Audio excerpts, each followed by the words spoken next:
Hello, thank you for joining me. My name is Robert Williams, and I like to ask everyone a question. Um, in our society, we love sports um, basketball, football, baseball, and every sports have something in common. And there's a person or persons in every sporting event that is always the most hated person at the game, and that is the referee. You never thought about that, regardless of what the referee calls, somebody's going to be mad. The umpire, the football game, the basketball game, national sports, local sports, even little league. People done got into fights based upon the referee's call. Everybody may be wondering where am I going with this? That's politics. If you think about it, from the state rep, city council, senator, mayor, state senator, the senators from the country going down to D.C., congressman, president, governor, the mayor. All of them are in position to work with the teams. Who are the teams? You got the different ethnic groups. We know that. You definitely got the special interests. We hear that in the news so much. And you got big pharma, special interests, religions, and then you got people with many other different agendas. You got the lobbyists. And their job is really to maneuver and to satisfy so many issues. On one issue, they got to satisfy a multitude of things on even one issue. And regardless of which way that issue come out, somebody's still going to always be upset. Just something of food for thought. Because sometimes it makes me wonder, why would somebody want to run for office? Because you get the glory. Yes, they're celebrities. Yes, they get a paycheck, get health insurance. So it definitely comes with a certain job reward. But then you have others that run for the seat that has money, so they don't need it for the job. That means they understand how the process works. And the purpose of this video is hopefully that more of us learn how it works. If you want to think of something before you look at any candidate, if you like them or not, just look at people who hold political seats that come from what we call money, or are rich, or are millionaires. So obviously don't need that seat for a job. Obviously that seat holds another significant reason. We must examine what those reasons are and understand how to utilize that in our communities to help decrease the wealth gap, education gap, and how we make our demands. Because even though we can discuss the differences in an emotional way, you still, by the country's constitution, have legal rights that must be abided by. You have many things trying to take those rights away, and that sometimes is a battle. It definitely is emotional. But we got to me, focus on what you will call common agendas. How do you get something to be a common agenda? Let's look at ourselves as in 100. Let's keep nice round number 100. We have 100 different things that makes us who we are every day. How we see, how we believe, how we eat, how we move. You want to look for 3 to 5 things that you have in common with someone else, and don't focus on the 95 things you got that's different. There's a lot of issues that I may not care to discuss with people, but for those that are in a particular lane and it benefits them and what they're doing don't affect me in any kind of capacity, you leave it alone. But you find a common issue. You have a butter knife? What? A butter knife or something? Simple. Here's 2 knives. One big, one small. This one cuts steak. This one could cut bigger steak. Maybe you could use it for butter. Maybe you could use it for spreading something. We could debate. You could use it from your right hand or your left hand. You might cut fish with it. Somebody might not cut it with fish. Somebody might cut beef, cut pork. But one thing we can agree on is 2 knives. You can't debate. That's what it means to put an issue on the table. You put it on the table, we can clearly see it's a knife. We could debate about the utilization of the knife. What's the impact? How it works? Why it works? Do we need it? Do we not? Somebody could argue my meat's tender enough. I don't have to use it with a knife. Think about a issue that we start off with that we all can see. And you got every right to debate different ways of how to use an issue or work within the issue.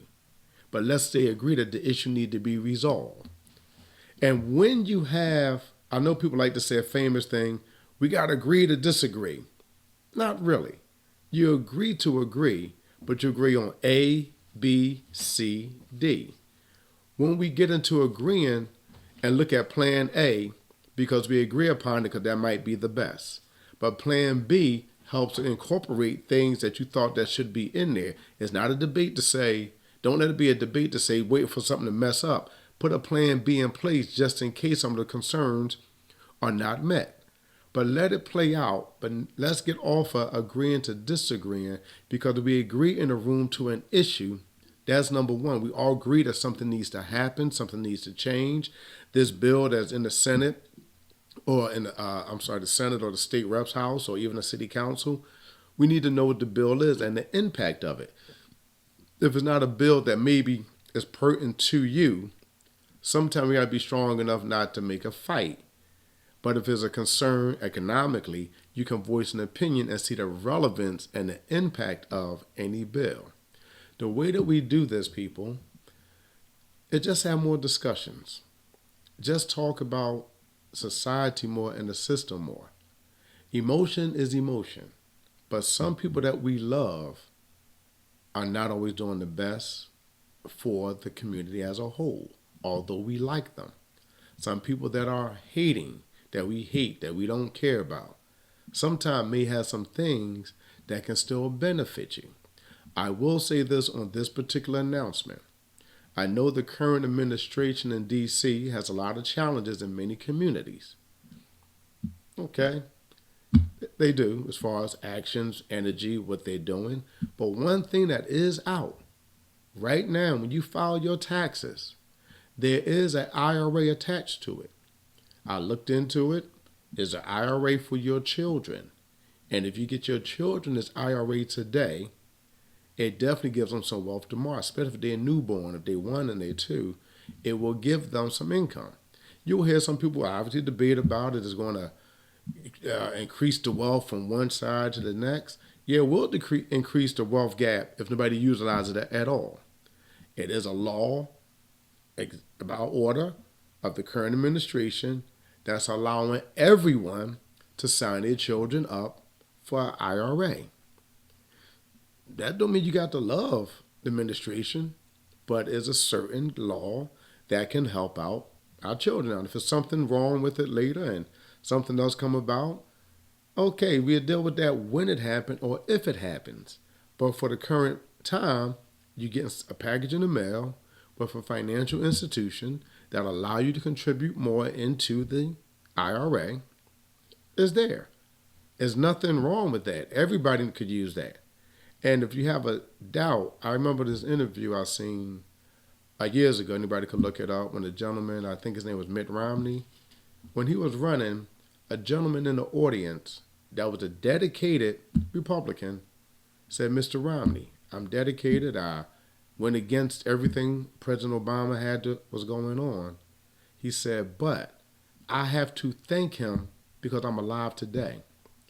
People can discuss the money about affordable health care, but the one part of it that nobody's touching, people, is the pre-existing conditions. That's another legislative success because many people benefited from that. And the question is, how many people died because of pre-existing conditions? Democrat, Republican, rich and poor. Many people died because the insurance company, which is a juggernaut, which is huge, had this law, or this rule, not a law, their rule about pre-existing conditions. That means if somebody was diagnosed with something and they were 8 years old, they get to be 38 and never had a problem, but now they got a problem and they looked at their records and said, wow, you had this since you was 8 years old. Insurance companies allegedly were denying them. But when that gentleman said, hey, I benefit from it, So while they might argue about the money, because they're always talking about the money, what should be paid, what should not be paid, they do not touch that. So if we're going to give credit, if I'm going to give the current administration credit with the IRA that can help people, I want everybody to recognize that gentleman under his administration, Obama's administration, made sure insurance companies could not deny you pre-existing conditions. And you are here to doubt, and you're here to fight about the money, but give the gentleman his credit for doing something that helped save a lot of Americans. And the gentleman from that side of the aisle said it in a great interview, and he was somebody that seemed to be very dedicated to his political philosophies, but he gave credit. So everyone, we got to do more. I look at how the issues work, how the system works. We got to have better conversations, and let's train each other. I don't sit here as an expert. I don't even like the word. I sit here as somebody always wanting to learn. That's how we all get smarter.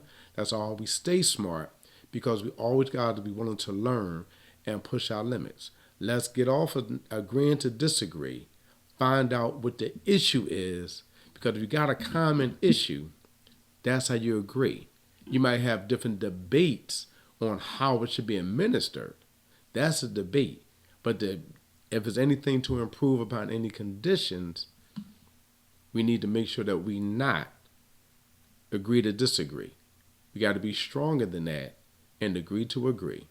And that's what I want to segue into, because I'm looking at people in office regardless of what seat they have, what party affiliation they have. They do have a challenge. And sometimes we think it all should be simple and easy. We all get emotional. We think every politician is supposed to know us personally. And I'm not saying they're not accountable to know you personally, because they come out when it's voting time and they need to do more. Yes. But also we as the people, like the Constitution says, like all the laws of the land, we the people, we got the power more than we realize.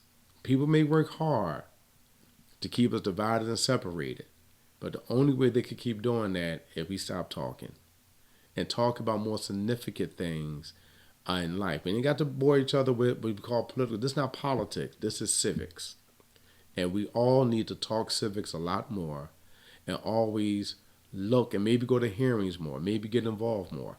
But if not that, we got to bring up more topics, and I hope this reach many people, and I hope people feed in on, give a post and give some topics. I want this to be the start. I look forward to having guest speakers, historical speakers, and I will stand by one thing that I'm looking and I'm working hard to push, and that is the 13th Amendment, the Constitutional 13th Amendment, because that is something for us to think about hard. It was passed, 39th Congress, 1872, the 41st or 42nd Congress, defunded that particular constitutional amendment that was helping the freedmen. The freedmen are those that were in bondage that gained their freedom. But the funny part, this is real funny to me, talk about immigrants. I was in a meeting, and many people talk about the immigrants, what they're taking away. I asked them, room, in 1910, 11, 12, during that time period at Ellis Island, many immigrants were invited into the country. And these immigrants got more than those who were entitled to the 13th Amendment rights. Just saying, let's look it up and discuss it more. I'm not saying this to go back down memory lane so it could be a woe is me emotional debate. I'm looking at factual debates, and many times this is the issue that we need to have more of. Not emotional, it's a fact that everything that the freedmen had, as in different times in history, keep being messed with, taken away, or violated.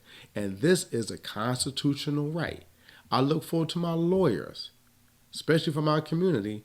Let's sit down and start thinking about not what we didn't do. We need to think about that.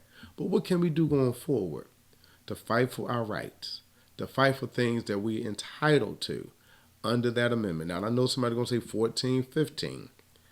Let's have that discussion. But either way, the 39th Congress, in their writing, made a statement about making the descendant of slaves whole. When they first quote unquote freed us, we were completely free. But they brought us back into the Union under the title of freedman.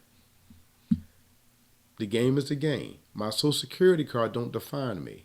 My driver's license don't define me. These are tools that I use within the system that I am living. So in these tools that I am living, I am still an American citizen under these tools, and that 13th Amendment applies to me. Now, people of color, they use the word black way too much. See, we're black when it becomes the identity, but everyone from my African countries I've been blessed to meet, my Caribbean countries, they are happy to be where they're from. They are not freedmen. The freedmen are those, and you got to look it up more, and I will bring more of that out because I don't have it in front of me. And we're going to talk about it a lot more in the future. And we will talk about the other amendments as well, because we all need to have more discussion about every amendment. I'll focus on this one because it's pertinent to who I am in this country and where I am in this country, and we need more dialogue with it. But when you read it, and it says the freedmen, because we have a lot of people in Congress now, and I want to wake up call to all of us freedmen. We did a lot of examples for the city, the state, the country, and the world. A lot of our inventors are coming out more and more due to social media sharing more stories. We got the power. We just got to keep in mind that we got it. Don't let things get us off track so much, but let's make sure we have better dialogue to help us stay on track, to stay strong. I just wanted to start this first taping as an introduction on what's to come. And what's to come is hopefully a lot more education, a lot more knowledge. And education is not about who knows the most. It's about how much can we share. Anybody that's smart, it doesn't matter who got all the right answers. It doesn't matter how we disseminate the answer to others and how we utilizing it. Please, everyone, focus on that more. Focus on that a lot more rather than being the smartest in the room, because the smartest in the room should have some of the best strategies and the best plans to make sure that we're utilizing any information. And before we debate, please have a foundation of a debate with a resolution. Opinions could get us in trouble because opinions come with no work. If it's a point of view or a perspective, if anyone posts something on my page that's a point of view or a perspective, I will respond. But if it's an opinion, I will delete it because opinions have no action. That's just like saying who the greatest this, greatest that. It can't really be answered. That's just opinions. That's fun dialogue, but we need to be more serious. So challenge yourself to come with a point of view and a perspective, a historical, but always try to follow as a possible resolution. It don't have to be perfect, but let's start making it a resolution discussion. And let's make sure we do this for our babies, our grandbabies, and future generations unlike ever before. Let's examine why things didn't happen, but we're not going to beat everyone up. We want to find out why it didn't happen, but also let that be our strength to make it happen in the future. Thank you for joining me, and you have a good day.